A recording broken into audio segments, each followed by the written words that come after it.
Okay, so the first word I chose is school to prison pipeline. Examples of this is students of color and students with disabilities who are disproportionately suspended, expelled, and arrested at school.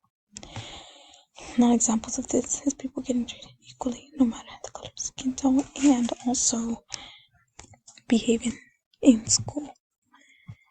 Essential characteristics of this word are failing public schools for most students. The pipeline begins with inadequate resources in public schools, zero tolerance in other schools' discipline,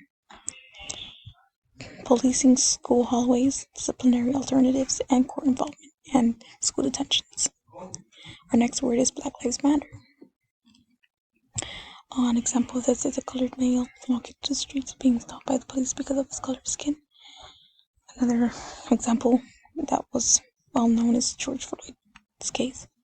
Essential characteristics. It's a movement to be formed from the United States, dedicated to fight racism and anti-black violence, especially in the form of brutality. Non-examples are not allowing the color of skin or race be the reason for being stopped and beaten. Microaggression. The essential characteristics of microaggression.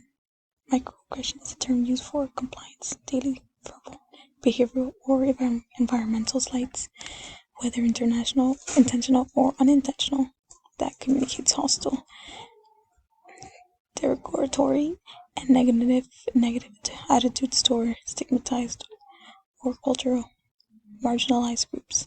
Examples is treating someone as a second-class citizen because of their gender, race, or sexual orientation. Non-examples are we all matter, positive attitudes, and internationality, no assumptions. And there's the picture. Thank you.